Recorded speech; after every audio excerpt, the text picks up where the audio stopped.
희한한 현상이 일어나는데요. 그게 뭐냐?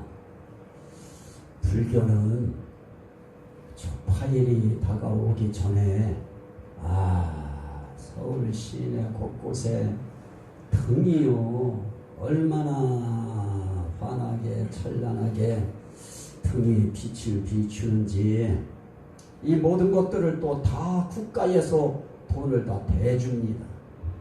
그런데 우리 기독교는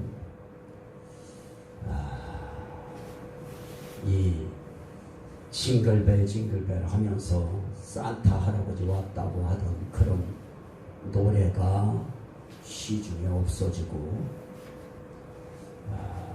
어느 사이에선가 우리 기독교의 아주 아름다운 문화가 이제 사라져요.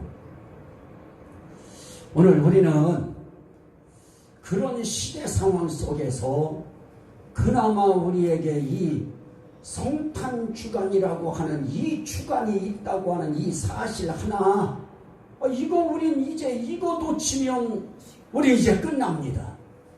그래서 우리는 이 주간을 아주 소중히 여기고 이 성탄주간을 통해서 우린 예수 그리스도의 그 성탄이 우리에게 왜 그렇게 중요한가 하는 것을 우리는 알고 깨달아야, 그래야 시대 속에서 우린 정말 예수 잘 믿었다고 하는 감사가 나오게 되어질 것입니다. 지난 시간에는 여자의 후손 예수라고 하는 말씀을 증거했습니다. 오늘도 뭐 별반 다른 것은 아닙니다. 여자의 후손이 대체 그 여자가 어떤 여자로 등장하느냐라고 이야기할 때 처녀 마리아라고 하는 여인으로 나타나요. 그래서 처녀 마리아에게서 예수 그리스도가 태어나십니다. 그래서 저는 오늘 제목을 뭐라고 했느냐? 따라합시다. 처녀의 아들. 처녀의 아들이라고 하는 제목을 가지고 하나님께서 성경을 기록하게 하실 때에 구원을 위한 임마누엘 계획을 하실 때, 하나님이 우리와 함께 하심을 계획하실 때 하나님은 누구를 어필시키고 누구를 강조시키시느냐? 여자의 후손 예수를 강조하실 뿐만 아니라 그 여자는 다른 유부녀가 아니었다. 그 여자는 처녀였다. 처녀에게서 나신 예수. 그래서 처녀의 아들이라고 하는 이 의미를 구원을 위한 하나님의 함께하심을 계획하실 때 처녀의 아들을 아주 중요하게 성경에 기록하게 하신 겁니다. 그래서 처녀의 아들에 대해서 오늘 우리가 생각하면서 성경은 그렇게 이야기합니다. 보라, 처녀가 잉태하여 아들을 낳을 것이요. 처녀가 낳은 아들이에요. 그러면 처녀가 낳은 아들이 뭐냐? 그 아들에게 이름이 있어요. 그 시대 성경 인물 가운데는 이름 없는 사람들이 많이 있어요. 이름 없이 죽어간 사람들이 많습니다. 족보에 이름이 올려지지 못한 사람들이 많아요. 그러나 예수 그리스도는 이름이 있어요. 그런데 이름이 그냥 이름이 아닙니다. 그 이름 속에는 하나님의 의미가 있고 뜻이 있습니다. 그 이름이 예수예요. 따라합시다. 예수.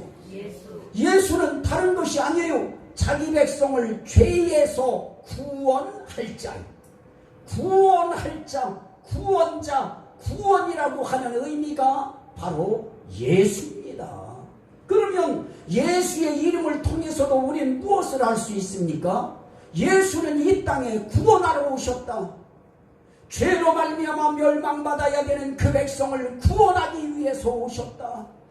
그 멸망받을 죄의 백성 가운데는 누가 속해 있느냐? 이 자리에 앉아있는 저와 여러분들이 속해 있다.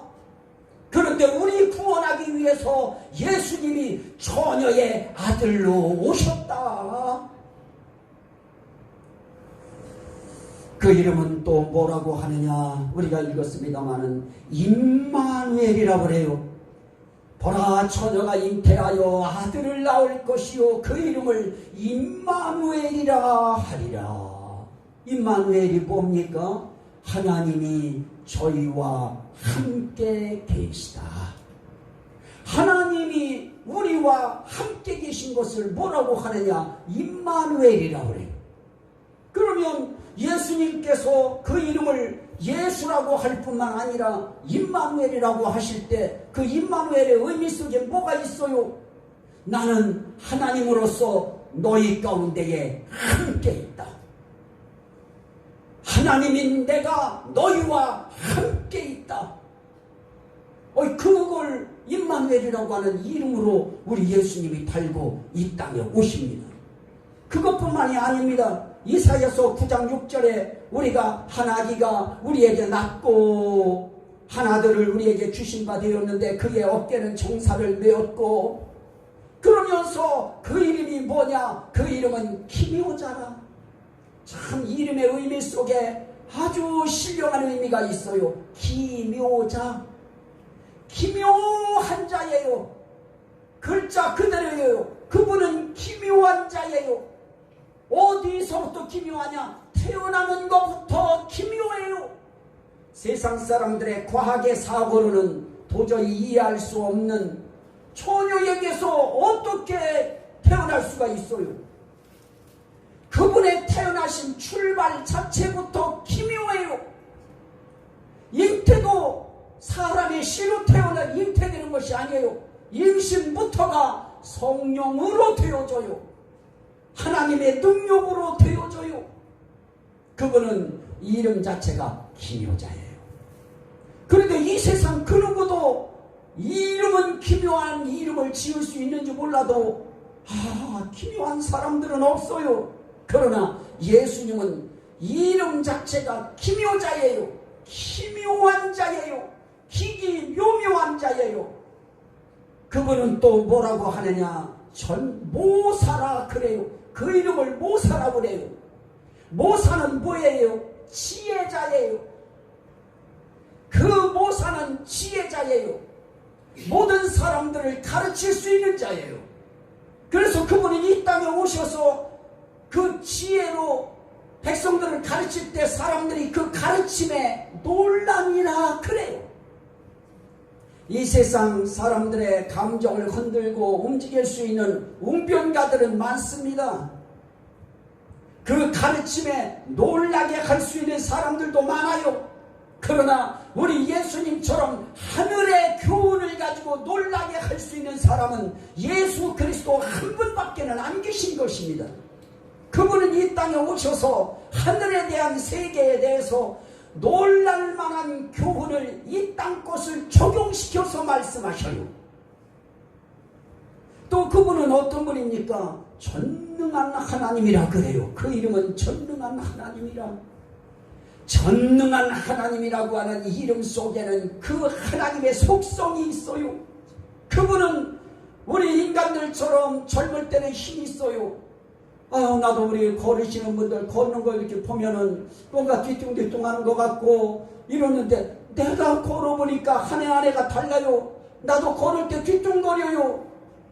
이게 반듯하게 육사생 걸음걸이로 걷던지 걸음걸이도 이제는 뭔지 모르게 이게 중심이 이게 이상하게 이게 흔들려요. 그것만 그런가요? 생각도 그래요. 생각도, 판단력도 그래요. 내가 막 교회까지 뛰어왔다가 다시 집으로 돌아가요. 이게 뭔가가 문제가 있어요. 일하는 능력도 그래요. 일하는 능력도요. 뭐 하나만 하면 힘들어요. 피곤함이 느껴져요. 우리 하나님이 하시는 하나님은 그런 것이 없어요. 그분은 전능한 하나님이에요. 우리 사람들은 못하는 것들이 많아요. 자기가 할 수 있는 전문 분야는 우리가 할 수 있어요. 그러나 그 이외의 부분에 대해서는 우리 모릅니다. 정말 몰라요. 나는 정말 우리 국가에 대한 나는 전교조도 뭔지 몰랐고요. 주사파가 뭔지도 몰랐고요. 난 정말 모르는 게 너무 많았어요. 나는 그런 거 책도 읽기가 싫었어요. 왜냐? 나는 정말 성경 한 권 이거 보는 것도 나는 아까워요, 시간이. 그래서 다른 책, 다른 거 나는 보기도 싫었어요. 그런데 그거에 대해서 밝은 사람들이 많아요. 알고 있는 사람들이 많아요. 그런 사람들에 비하면 나는 모르는 게 너무 많아요. 이제 좀 이 나라가 어떻게 돌아가고 있는지 아는 사람들을 통해서 듣고 보니까요, 이 나라가 흑암에 잔뜩 덮여 있는데 목사들도요 말 못하고요, 말을 못해요. 오늘 저처럼 제가 하는 이런 표현조차도 하기 두려워해요. 우리나라 조금 있으면 망할 수밖에 없는 사상이 완전히 빨간 사상으로 거의 다 가 있어요. 법조계에도 빨개졌어요. 판사들, 대법원에 있는 대법원 그 판사들이 그 사람들이 7명이면 7명 중에 6명이 좌파예요.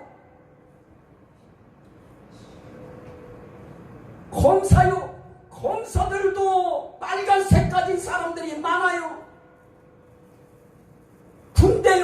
군대도 세상의 군대도 이 전교조 교사들을 통해서 이 이북의 주체사상, 미국은 불러가야 된다라고 하는 교육을 받은 사람들이 군대 가가지고 장교가 됐고요, 장성이 됐고요. 이야, 정말 답답한 일이에요. 그것뿐인가요? 학교는 이미 다 장악됐고요.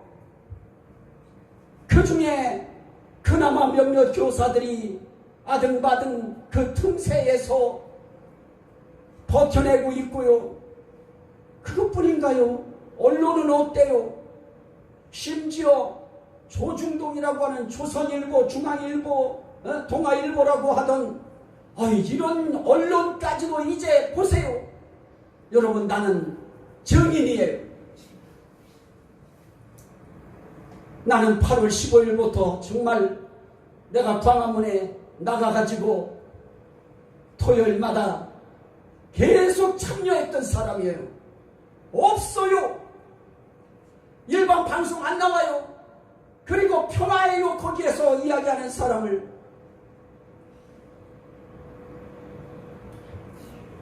이 나라가 이렇게 됐을 때 정말 모르는 것 투성인 이런 목사가 성도들을 인도하는 리더라고 지도자라고 말하기도 부끄러울 만큼 저도 참 부끄러워요.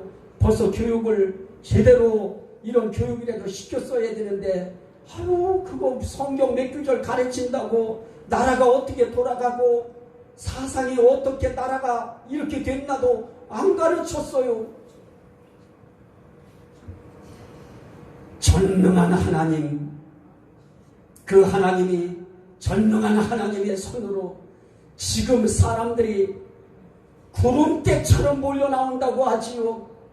그 사람들이 나 같은 사람도 거기 가는 게 그냥 가나요? 하나님의 움직임과 역사하심이 없이는 저 일이 안 이루어질 거예요. 하나님이 하시는 일은 그뿐입니까? 우리의 삶의 길에 그 전능한 하나님의 역사는 우리가 말로 느끼지 못하고 깨닫지 못하니까 그렇지 표현할 길이 없을 만큼 그 전능하신 역사는 많습니다. 또 그분은 이름이 영존하시는 아버지예요. 영원부터 존재하시는 아버지. 그분이 예수예요. 전능한 하나님, 그분 예수의 이름이 전능한 하나님이고 예수의 이름이 또 어떤 이름이냐 기묘자고 그분이 영존하시는 아버지가 예수의 또 다른 이름입니다. 그리고 그분을 평강의 왕이라고 그래요. 그게 이름이에요. 그러면 예수는 전능한 하나님으로 오시는 거예요. 예수님은 영존하시는 아버지로 이 땅에 오시는 거예요. 그분은 평강의 왕으로 이 땅에 오시는 겁니다. 그 사실 자체가 감추어지고 숨기워지고 노골화해서 드러내고 이거 하는 것이 교회에서 해야 될 일인 것입니다. 그런데 본질보다 다른 것이 더 부각되어서 이 성탄절이 되어지면 춤추는 애들은 춤추는 것에 더 목표가 있고요.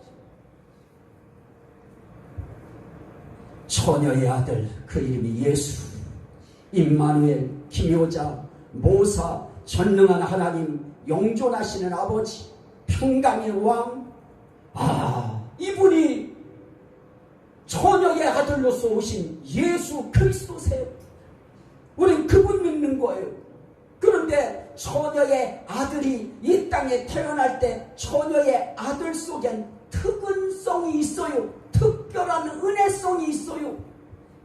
자, 그 특별한 은혜 가운데 하나, 누가복음 1장 30절에 보면 천사가 마리아한테 와요. 그러면서 이렇게 이야기해요. 무서워 말라. 네가 하나님께 은혜를 입었느니라. 마리아여, 무서워 말라. 네가 하나님께 은혜를 입었느니라. 처녀의 아들 예수 그리스도는 이 땅에 오실 때 그냥 세상 속에 마구간에 태어나듯이 그렇게 허술하게만 태어난 것은 아닙니다. 외형적으로는 마구간에 태어났지만 그분은 이 땅에 오실 때 그 어머니에게 천사의 말씀이 있었고 은혜가 있었어요. 네가 하나님께 은혜를 입었느니라. 처녀의 아들은 하나님께 은혜 입은 그런 분의 아들로 이 땅에 오시는 것입니다. 오늘 우리도 하나님 앞에 이런 음성을 한 번쯤은 들어야 됩니다. 네가 하나님께 은혜를 입었느니라. 네가 하나님께 사랑을 입었느니라. 네가 하나님께 축복을 입었느니라. 이것이 오늘 우리들이 하나님 앞에서 믿음 생활하면서 경험해야 될 일들입니다. 하나님 앞에 우리도 네가 하나님께 은혜를 입었느니라. 이 은혜 입는 역사가 마리아에게만 나타나는 것이 아니고 오늘 우리에게도 네가 하나님께 은혜 입었느니라. 이것이 깨달아 와야 되는 겁니다. 우리 정말 하나님께 은혜 입었습니다. 하나님께 은혜 입은 자의 아들 예수가 우리에게 오셨습니다. 우린 그 예수를 받아들였습니다. 그럼 우리도 은혜를 입은 자예요. 은혜를 받은 자입니다. 또 누가복음 1장 28절에 보니까 그에게 들어가 이르되 은혜를 받은 자여 평안할지어다. 주께서 너와 함께 하시도다. 주께서 너와 함께 하신다. 자, 이게요 정말 마리아에게 또 그 마리아의 신랑인 요셉에게 그들에게만 이런 말씀하는 것으로 끝나면 오늘 우리는 의미가 없어요. 오늘 하나님께서 너와 함께 계시도다. 기도할 때 하나님 도와주세요, 함께 해주세요. 그럴 때 여러분들의 마음속에 뭐가 일어나야 되느냐? 난 너와 함께 있다. 난 너와 함께 한다. 이것이 마음속에 느껴와야 되고 깨달아져야 되는 것입니다. 목사님, 저도 하나님 앞에 기도할 때 하나님이 나 너와 함께 한다. 이 음성이 안 들려지고 이게 내게 깨달아지지 않으면 이거 설교 여기서 여기 한 발자국인데요. 여기 서기 전에 불안합니다. 떨려요. 뭔 말을 해야 될지를 모릅니다. 요 1m 상관 사이지만은 이 자리에 앉아서 기도하면서 하나님 앞에서 하나님 오늘도 함께 해주셔야지. 하나님 이 말씀은 미리 제가 준비했어요. 그러나 이 말씀이 그냥 성령이 역사하시지 않고 하나님이 은혜 입히시지 않으면, 하나님이 이 설교에 함께 해주시지 않으면 나는 이 설교 성도들한테 울리는 꽹과리 소리처럼 허공을 치는 메아리처럼 아무 의미가 없습니다. 하나님 함께 해주세요. 하나님이 그럴 때마다 하나님이 하시는 말씀이 있어요. 나는 이미 너와 함께 했느니라. 너와 함께 하고 있느니라. 너와 함께 할 것이니라. 여기 올라오면서도 내려가면서도 머릿속에 그거밖에 없어요. 오늘은 하나님 이 말씀 하나님이 함께 해주셔야 됩니다. 그게 가슴속에 고동치고 그런 음성이 여러분들에게도 메아리치기를 주의 이름으로 축원합니다. 네가 은혜를 입었느니라. 하나님이 너와 함께 계시도다. 이게 있어야 삶 속에 저는 아팠었으니까 아플 때도 하나님이 함께 하신다고 할 때 힘이 나요. 용기가 나요. 살아야 되겠다고 하는 의지가 일어나요. 그게 아플 뿐만이겠어요. 이 세상 많은 사람들이 사업하는 사람들이 사업에 어려움을 겪는 사람들이 얼마나 많아요. 요즘처럼 군대를 통해서 군인 인근 지역에서 살아가는 사람들이 내가 이번에 본 것만 해도 참 내용을 보니까요 5개 사단이 없어지는데요. 그 옆에서 함께 영업하는 사람, 식당 하는 사람, 빵집 하는 사람, 짜장면집 하는 사람, 이런 사람들이 그들이 나가면서 함께 다 망해버려요. 말이 5개 사단이지요. 5개 사단이면 장병들이 얼마예요? 그게 그냥 빠져나가 버려요.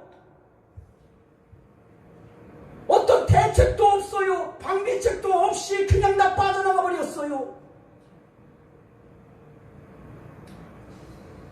우리 성도들을 정말 우리가 심각하게 고려하고 생각해야 될 부분이 뭡니까? 오늘 우리가 살아가면서 예수님이 우리와 함께 계시다고 하는 이 의식이 없으면요 불안해서 못 살아요.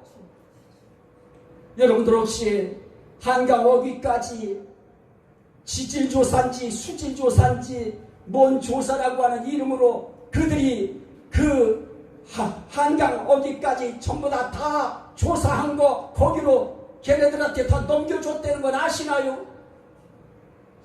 한강이 어떻게 생겼는지, 한강에 어떻게 들어오는지 그것뿐이에요.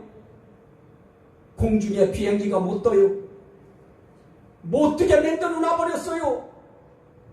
그래서 비행기가 못 떠요. 그 공중에 저쪽에 무슨 짓을 하는지 움직이는지 우리가 알아야 되는데 비행기도 뜨지 못하게 만들어 놨어요. 법으로.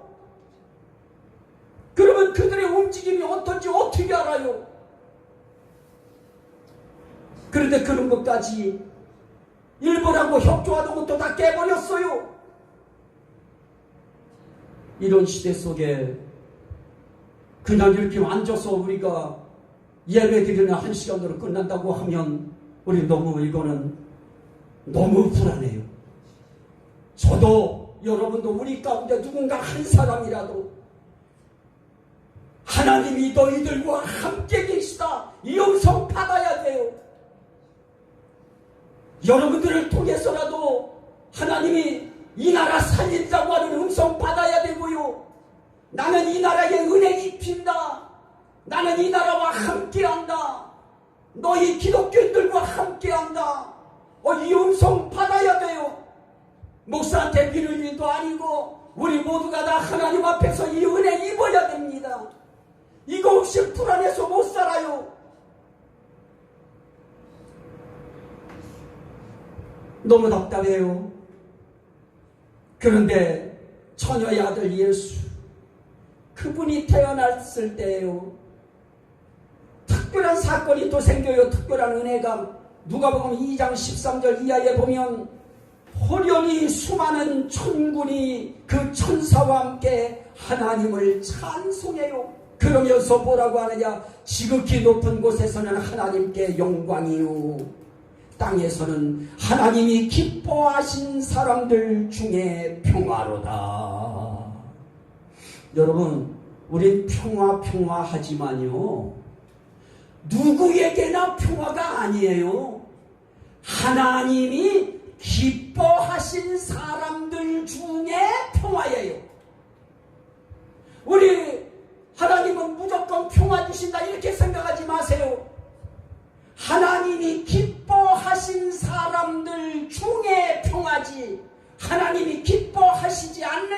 사람들 중에 평화는 아닌 것입니다. 그래서 이 나라가 평화가 유지되는 거, 이건 하나님이 기뻐하시는 사람들이 있다고 하는 증거고요. 하나님이 기뻐하시는 사람들이 있기에 이 나라가 평화가 존속되고 여기까지 온 겁니다. 정말이요. 눈보라가 몰아치는데요, 내 옷이 다 젖어요. 나만 젖나요? 다른 사람들 옷이 어제 다 젖어요. 그런데도 한 사람도 떠나지 않아요. 그 집회 광장에서 안 떠나요. 그리고 참참참 피 흘리신 주님의 사랑 안에서 전부 다 태극기 흔들면서 그 찬양 불러요. 눈물이 왈칵왈칵 쏟아져요. 이 나라 백성들이 그 토요일이 어떤 시간이에요? 황금 같은 시간들 아닙니까? 목사님들에게 있어서는 목사님들 그 광장에 안 나온다고도 막 소리칠 그런 거에 또 너무 그럴 필요도 없어요. 왜냐? 목사님들은 토요일날 설교 준비해야 돼요. 일주일 동안 기도하면서 토요일날 그걸 마무리 지어야 주일날 설교해요. 그래서 목사님들 용기가 없어서 설교 준비 때문에 못 나오는 분들도 많을 거예요.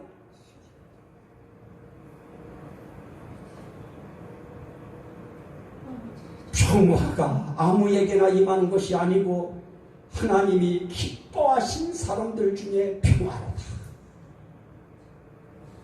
하나님이 기뻐하는 믿음의 사람들이 있어야 거기에 하나님의 평화가 있다고. 하나님이 기뻐하는 사람들 중에 평화로다. 그리고 그로 인하여 하나님께는 영광이로다. 예수의 출생하심에 대하여 그것이 하나님께 영광되는 사건이었듯이 예수 그리스도를 믿은 우리의 삶을 통하여서도 하나님께 영광이 이루어져야 되고, 오늘 그 예수를 믿는 우리의 삶 속에, 우리의 환경 속에, 우리의 심령 속에 뭐가 있어야 되느냐? 평화가 임해야 돼요. 우리의 마음속에 평화가 있어야 돼요. 여러분, 이거 목사가 토요일날 올라갔다 오는 거 이거 쉬운 일 아닙니다. 한번 올라갔다 오려고 하면 최하가 5만원 깨져요. 4번 가면 그게 20만원이고 5번 가면 25만원이에요. 이 시골교회에서 그거 받아가지고요. 그런데 왜 가느냐? 한 사람 한 사람의 마음이 모아지지 않고, 나도 힘들어 하고 나 한 사람이 생각하듯이 다른 사람들도 똑같이 나 오늘은 힘들어 이래버리고 안 나가버리면, 그러면 거기는 무너지니까, 그러면 우리의 힘이 무너져버리니까 그냥 그 전날 힘든데도 나도 어리광 부려요. 힘들다 오늘은. 그리고 갔다 와요. 갔다 오면서 가슴에 뭘 느껴요. 나는 이 나라의 평화는 하나님이 기뻐하신 사람들 중에만 이루어지는 평화라는 것. 오늘 우리의 마음속에 평화를 이루면 안 돼요. 그래서 평화는 뭐냐? 하나님이 기뻐하시는 증거예요. 세상 환경 탓하지 마세요. 세상 여건 탓하지 마세요. 여건과 환경은 세상 모든 사람들 다 어려워요. 다 좋은 사이 환경 속에서만 사는 사람들 아니에요. 여건과 조건은 다 나빠요. 지금은 더더욱 나빠요. 그럼에도 불구하고 하나님과 나라고 하는 사이의 관계는 가까워야 돼요. 하나님의 함께하심이 내 삶 속에 평화로 나타나요. 평강으로 나타나요. 평안으로 나타나요. 난 우리 믿음의 가족들은 환경과 관계할 것 없이 하나님이 기뻐하는 자가 돼서 평화가 넘치기를 주의 이름으로 축원합니다. 이 모든 것들은 다 예언 성취성이에요. 처녀의 아들의 예언대로 오시는 거예요. 이사야 7장 14절에 있는 말씀을 마태복음 1장 22절에서 인용을 해요. 이 모든 일이 된 것은 주께서 선지자로 하신 말씀을 이루려 하심이니 이르시되 보라 처녀가 잉태하여 아들을 낳을 것이요 그 이름을 임마누엘이라 하리라. 예언된 거예요. 선지자 통해서 예언했어요. 선지자라고 하는 이름 자체가 먼저 말하다이고 먼저 보다예요. 먼저 보고 말하는 거예요. 그러한 선지자들이 예수 그리스도가 이 땅에 하나님의 함께 계심으로 등장할 것을 예언해요. 그것이 성취되고 이루어지는 겁니다. 성경은 다 그렇게 되어 있어요. 성경은 예언되어진 것이 시간이 지나고 세월이 흐르면서 그대로 이루어지는 거예요. 이 땅에 선지자를 통해서 예언하신 말씀 가운데 이루어지지 않은 것은 이제 딱 하나 남았어요. 성령이 오신다는 것까지도 이루어졌어요. 이제 남은 것은 예수님이 이 땅에 다시 오신다고 하는 겁니다. 예수님 오시면 끝나요. 그게 세상 벌써 끝이에요. 끝자락이에요. 이제 우린 그 예수가 오신만 우리는 기다리면서 사는데요. 기다리면서 사는 동안 심령의 평화 놓치지 말고요. 마태복음 2장 5절 6절에 보면 유대 베들레헴이 오니 이는 선지자로 이렇게 기록된 바 또 유대 땅 베들레헴아 너는 유대 고을 중에서 가장 작지 아니하도다. 네게서 한 다스리는 자가 나와서 내 백성의 목자가 되리라. 그래요. 미가서 5장 2절에 예언되어진 그 말씀이 성취되어지는 거예요. 유대 땅 베들레헴에서 태어나실 것까지도 예언됐어요. 다스리는 자가 나와서 이스라엘 백성의 목자가 되신대요. 그분이 이스라엘 백성만의 목자이신가요? 이제는 예수 그리스도를 믿는 모든 자들의 목자장이 되셔서 우리를 양떼같이 품으시고 인도하고 계신 겁니다. 그분은 우리를 진정 목자장으로서 인도하셔요. 목자장으로서 우리를 품으셔요. 목자장으로서 우리를 보셔요. 그분의 직임이 있습니다. 처녀의 아들은 직임이 뭐냐? 누가복음 2장 11절에 보니까 오늘 다윗의 동네에 너희를 위하여 구주가 나셨으니 곧 그리스도 주시니라. 그래요. 예수의 직임이 뭐냐? 구주예요. 예수의 직임이 뭐냐? 그리스도예요. 구주가 뭐냐? 구세주예요. 우리를 구하실 수 있는 주인이에요. 그러면서 그분이 그리스도예요. 그리스도라고 하는 말에 히브리어는 메시아예요. 기름 부음 받은 자예요. 기름 부음 받은 자만이 이 땅에 오실 수 있어요. 기름 부음 받으신 메시아 그리스도 예수, 그분이 기름 부으심 받은 자예요. 그 그리스도의 직임대로 기름 부음은 세 종류의 직함을 가진 사람들에게 임해요. 하나는 왕이에요. 하나는 선지자예요. 하나는 제사장이에요. 그래서 예수님이 제사장이세요. 예수님이 선지자세요. 예수님이 왕이세요. 이 왕직으로 역사하시고 제사장직으로 역사하시고 선지자직으로 그분이 역사하시기 위하여 이 땅에 오신 거예요.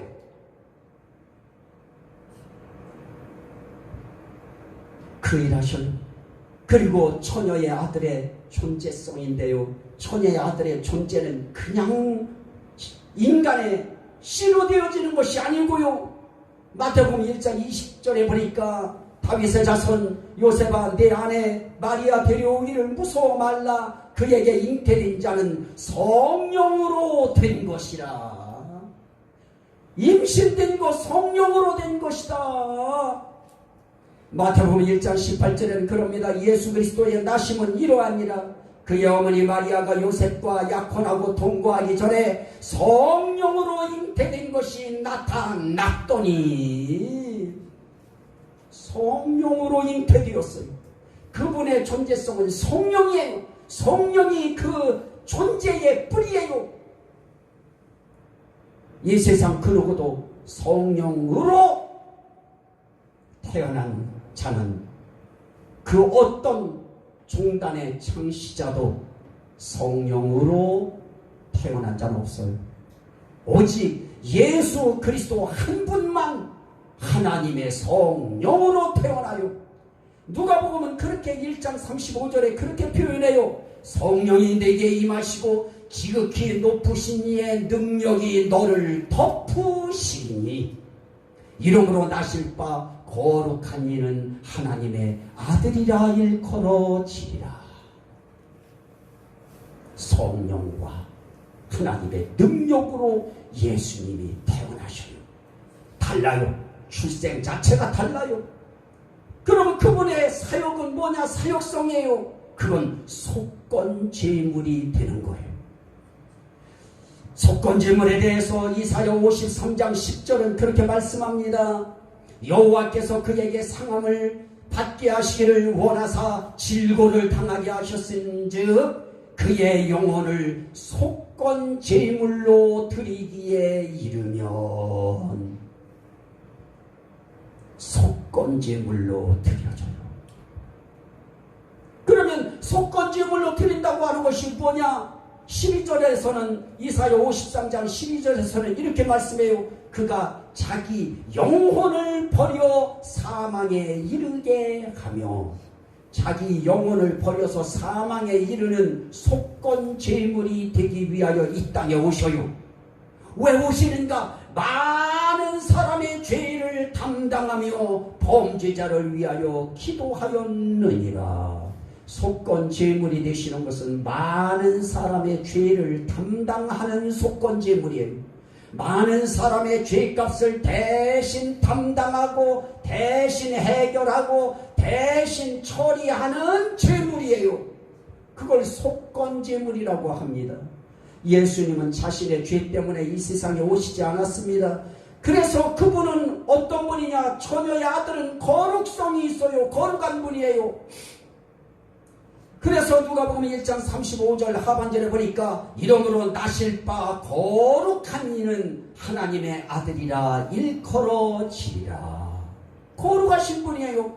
히브리서 7장 26절에는 이렇게 말해요. 우리에게 있는 대제사장은 우리에게 합당하니 거룩하고 악이 없고 두려움이 없고 죄인에게서 떠나 계시고 하늘보다 높이 되신지라. 예수 그리스도 대제사장 되신 하늘의 대제사장 예수 그리스도는 어떤 분이냐? 거룩한 분이에요. 악이 없는 분이에요. 더러움이 없어요. 죄인에게서 떠나 계셔요. 그래서 그분은 악이 없는 그분, 더러움이 없는 그분을 우린 거룩한이라고 그래요. 누가 이 세상에 거룩할까요? 이 세상 거룩한 사람들이 누가 있어요? 더럽지 않은 사람이 누가 있어요? 목사는 이렇게 설교한다고 강단에 있다고 악이 없어요? 더러움이 없을까요? 죄인에게서 떠나 계신가요? 아닙니다. 이 세상 그 누구도 예수님처럼 더러움이 없고 악이 없고 죄인에게서 떠나 사는 사람은 한 사람도 없어요. 종단의 창시자 아니라 그 누구도 없습니다. 예수 그리스도 한 분만 거룩하셔요. 그래서 그분은 거룩하신 분이에요. 그런데 그분에게 있어서는 처녀의 아들은 나라가 있어요. 그분의 나라가 있어요. 그냥 그분을 우습게 여길 것이 아니에요. 누가복음 1장 32절 이하에 보니까 그가 큰 자가 되고 지극히 높으신 이 아들이라 일컬어질 것이요 주 하나님께서 그 조상 다윗의 왕위를 그에게 주시리니 영원히 야곱의 집을 왕으로 다스리실 것이요 그 나라가 무궁하리라. 예수의 나라가 있어요. 그 나라는 영원무궁한 나라예요. 우린 그 나라를 사모하고 그 나라를 바라보면서 살아갑니다. 그 나라 없으면 이 나라요, 이 더러운 나라, 추잡한 나라, 아유 빨갛다 못해 새빨간 나라, 그래도 아무 말도 못하는 나라, 돈 몇 푼 줘주, 그게 다 세금으로 누가 나가야 될까요? 우리 자녀들이 내야 될 것이고 자손들이 그 값을 다 지불해야 되는데 돈 몇 푼만 주면 우린 좋대요. 그냥 정신 똑바로 차려서 돈 주니까 찍어야 되겠다, 앞으로 그런 생각들 하지 마세요. 그건 전부 다 핏덩어리예요. 세상 나라는 무너져요. 그러나 예수 그리스도의 나라는 무궁한 나라입니다. 영원한 나라입니다. 지금은 여러분들의 마음속에 별 생각 의미 없으시지요? 조금 있으면 우리 눈 감는 나라 와요. 눈 감으면 그때는 이 세상 우리 나라 아니에요. 우린 그리스도의 나라, 거기 들어가야 돼요. 그 나라 못 들어가면 인생 꽝이에요. 이 세상에서도 고통당하고 어려움당하고 힘들게 살다가 죽어서 그리스도의 나라가 아닌 마귀의 나라, 지옥에 들어가면 끝이에요. 그런 의미에서 처녀의 아들로서 오시는 예수 그리스도, 그분이 우리에게 뭘 주시려고 오셨느냐? 그 나라를 주시려고, 우리를 거룩한 백성 만들어서 그 나라에 데려가시려고. 그래서 주님이 이 땅에 재림하실 거예요. 처녀의 아들은 오신 것으로 끝나고 가신 것으로 끝나지 않아요. 다시 오셔요. 오실 땐 왕권을 가지고 오셔요. 그리고 그들의 행한 대로 갚으시리라 그래요. 그날 되면 우리 믿음의 사람들, 심지어 거지 나사로 같은 사람도 아브라함의 품에 안기는데요. 오늘 우린 그리스도의 품에 그때 안길 때 이 세상 모든 고통 다 사라지고 하늘의 평강이 우리를 애워싸는 그 주님의 품 안에서 우린 그리스도를 찬송하는 삶을 살게 될 것입니다. 이 예수 그리스도의 처녀의 아들 예수가 여러분들의 심령의 성탄 되어야 돼요. 마리아에게만 성탄이 되면 안 돼요. 오늘 우리의 가슴 속에 예수가 태어나야 돼요. 예수가 들어와야 돼요. 이 심령 성탄이 이루어지는데 다른 거 필요 없어요. 믿음이에요. 예수님이 내 죄를 담당하기 위해서 이 땅에 오셔서 십자가에 달려 돌아가셨습니다. 나는 그 예수님을 내 마음속에 모십니다. 이 말씀 한마디가, 이 고백 한마디가 우리로 하여금 하나님의 그 그리스도의 나라의 백성 되게 만들고 그 나라의 자녀 되게 만들고 그 나라의 시민 되게 만듭니다. 이 일에 저와 여러분 모두가 다 가슴 속에 예수 성탄이 이루어진 그리스도의 나라가 확보된 이런 귀한 삶의 주인공이 되시기를 주의 이름으로 간절히 축원합니다. 아멘. 우리 주여 삼창하고 주여 감사합니다.